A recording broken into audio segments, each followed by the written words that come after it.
Hello guys, it's a gloomy morning today. And yeah, today is Sunday, by the way. It's weekend. Walang gala.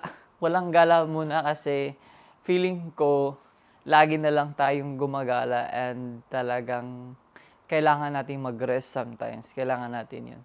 Kailangan natin to keep it slow minsan. So, yeah,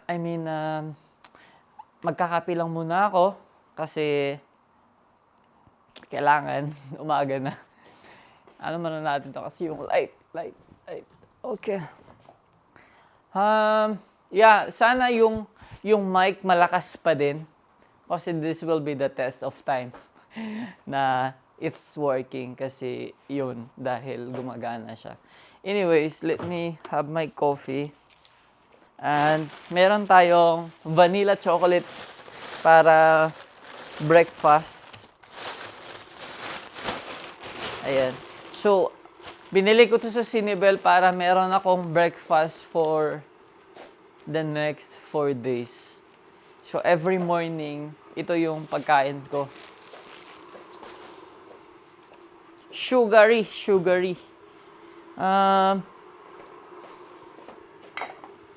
Normally, what I do is, like, magkakape na may gatas. Kasi, yun ang pinagkaanuhan ko. Lumaki. Hindi naman ako last time. Wala naman kaming gatas, hindi naman kami maka-afford. Kaya ngayon na nakaka-afford ako ng bumili ng gatas. Ayun, may gatas na.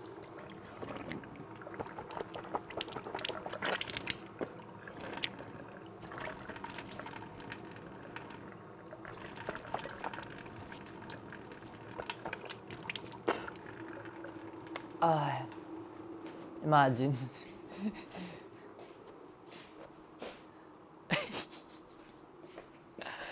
Wait lang. Where's my... I'm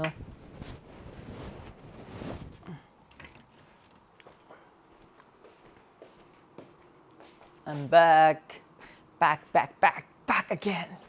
Well, where is the phase? Ayun. Wait lang. Kape! Kape tayo, guys. Ito yung pangpaano ko. Ito yung pampagising ko ng umaga. Hey, start your coffee, right? Yeah. By the way, I want to buy some pork today. I want to make soup.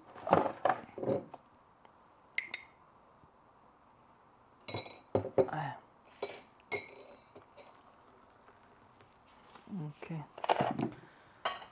Hallelujah.